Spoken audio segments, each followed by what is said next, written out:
नमस्कार।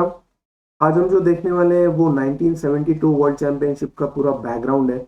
मतलब world championship चालू होने के पहले कैसे फिशर क्वालिफाई हुए थे, उनके पहले के स्कोर क्या थे, किस किस प्लेयर के साथ उन्होंने बहुत ही डोमिनेटिंग परफॉर्मेंस किया था, और खासकर इस वर्ल्ड चैंपियनशिप के पहले जो जो ग्राउंड था उसको समझने की, क्योंकि बहुत सारी चीजें थी। और मुझे लगता है कि बहुत सारे चेस प्लेयर्स को एक्चुअली पता नहीं है उनके बारे में। ज्यादातर आप गेम्स देखते हो तो गेम्स के अलावा भी जो जो चेस का बातचीत होती है, मतलब ऑन द बोर्ड और ऑफ द बोर्ड दो अलग अलग चीजें। तो ऑफ द बोर्ड भी इस चैंपियनशिप में बहुत सारी चीजें हुई थी। इसमें हम थोड़ा सा कवर करेंगे उसको, और फिर मैं इसके बाद जो है वन बाय वन गेम्स को एनालाइज करूंगा एक एक बार अगले वीडियोस में। लेकिन आज के लिए हम लोग जानते हैं कि 1972 वर्ल्ड चैंपियनशिप में एक्चुअली क्या हुआ था पहले उसके, राइट। तो अगर हम बात करें तो दो हमारे गेम के दो बहुत महानतम प्लेयर इस वर्ल्ड चैंपियनशिप में खेले थे, स्पासकी बोरिस और बॉबी फिशर, जिनका कि पूरा नाम था रॉबर्ट जेम्स फिशर। यूएसए के थे पहले ऐसे अमेरिकन थे जो यूएस बॉर्न थे। विलियम स्टेनिस एक्चुअली बाद में अमेरिकन सिटीजनशिप लिया था उन्होंने, लेकिन जहां तक मुझे याद है फिशर जो थे वो पहले थे जो बाद में वर्ल्ड चैंपियन बने, राइट। अगर हम थोड़ा सा आगे जाएं तो ये उस वक्त के फिशर वर्सेस स्पार्क्स की एक बुक लिखा था ग्लिगोरिक ने, वो है। कुछ लोगों ने कार्टून्स बनाए, और जब फिशर वापस गए थे वर्ल्ड चैंपियनशिप जीतने के बाद, आप देख सकते हैं ये जो न्यूज़पेपर है उसमें एक टाइटल आया था, Fischer is king. Fischer was definitely the king of our game, right. उसके बाद अगर हम आगे जाएं तो एक मूवी बनी थी उन पर जिसका नाम था पॉन सैक्रिफाइस। मुझे लगता है जो स्पाइडरमैन वाले जो फेमस हीरो थे वो उसमें थे। पॉन सैक्रिफाइस में बहुत ही बढ़िया बनी थी, और जरूर आपको कभी चांस मिले तो देख लीजिए वो।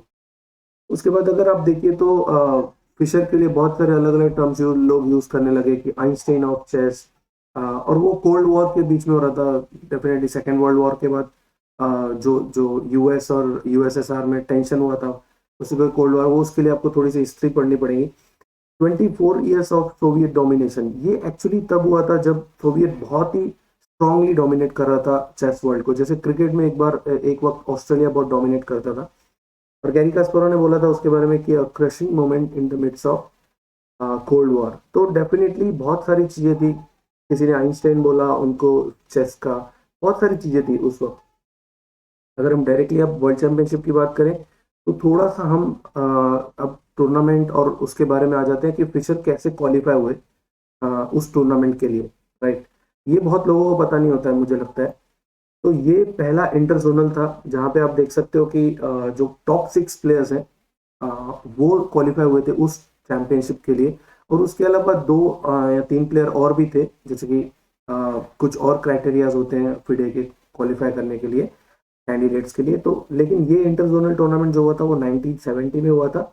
इसमें आप देख सकते हो कि बहुत अच्छे अच्छे प्लेयर खेल रहे हैं इसमें।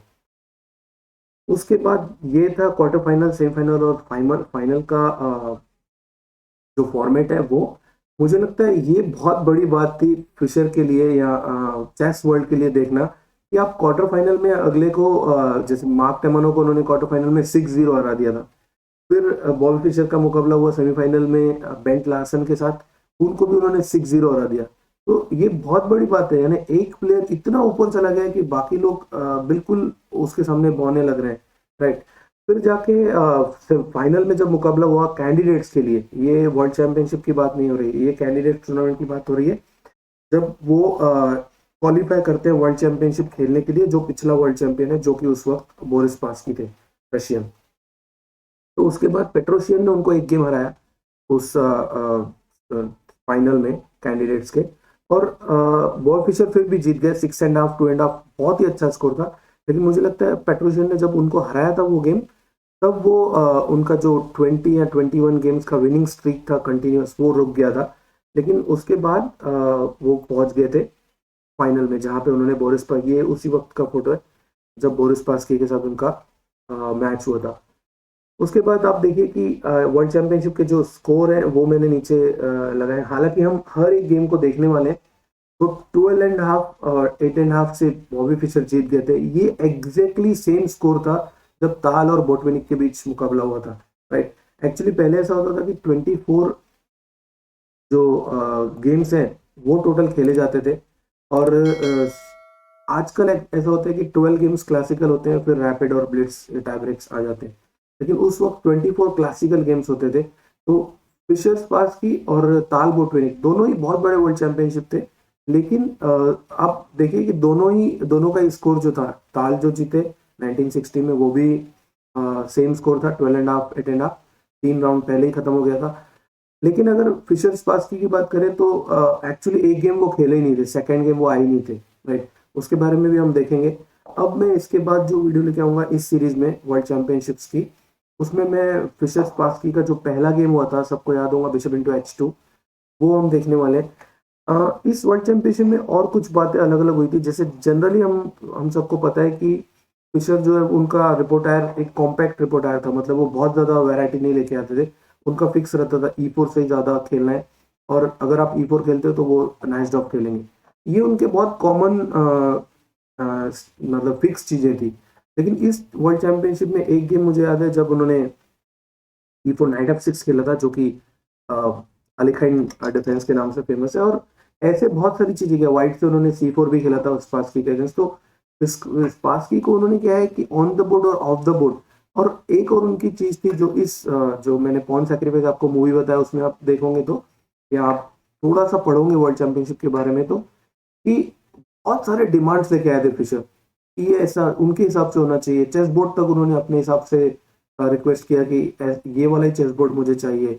और उसके बाद प्राइज अमाउंट के लिए उनका ये था, दिक्कत था। तो बहुत सारी चीजें, और उन्होंने एक्चुअली मुझे लगता है कि वो एक उनका सोचा समझा एक प्लानिंग था कि स्पार्सकी को परेशान किया जाए ऑफ द बोर्ड, ताकि वो जब पहुंचे तो वहां पे वर्ल्ड चैंपियनशिप जीतने का जो बेस है वो उनके पास ऑलरेडी रहे। एक तो रेटिंग का बहुत फर्क था। ऑलरेडी 1972 में अगर आप देखोगे तो जो 1 जुलाई को रेटिंग लिस्ट आई थी, उसमें फिशर थे 2785 और स्पार्सकी थे सिर्फ 2660। तो ये बहुत बड़ा गैप है। तो वैसे ही वो फेवरेट थे जीतने के लिए।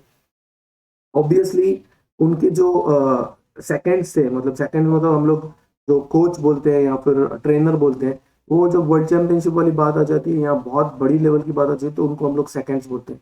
तो मुझे लगता है जो स्पार्सकी के सेकंड थे वो गेलर में बहुत फेमस प्लेयर थे। और भी थे ग्रेगोरियस, और उसके अलावा लीवो एक प्लेयर थे। तो बहुत सारे प्लेयर्स थे उसमें। जबकि फिशर के लिए जो था वो लोम्बार्डी, विलियम लोम्बार्डी जो थे, वो एक प्लेयर थे।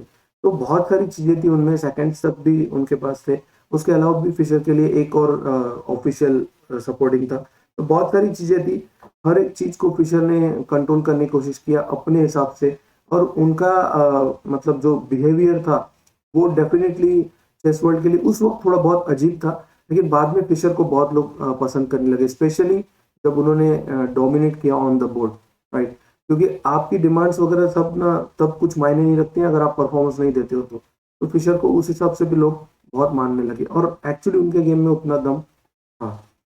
तो अगर हम बात करें इस पूरे वर्ल्ड चैंपियनशिप की, तो डेफिनेटली जो ये सब हुआ था उसके बारे में हमने अभी थोड़ा सा बैकग्राउंड देखा। वर्ल्ड चैंपियनशिप जब मैं पूरे कवर करूंगा गेम्स के साथ, डेफिनेटली उसमें मैं कोशिश करूंगा कि आपको मैं थोड़ा सा जो उसका जो बैकग्राउंड था वो भी बताता हूँ हर गेम के बारे में, क्योंकि वो बहुत जरूरी है हर प्लेयर के लिए, ऐसा मुझे लगता है, राइट। तो बहुत जल्दी मिलेंगे। बाय। Thank you. खुश रहो, मस्त रहो, स्वस्थ रहो।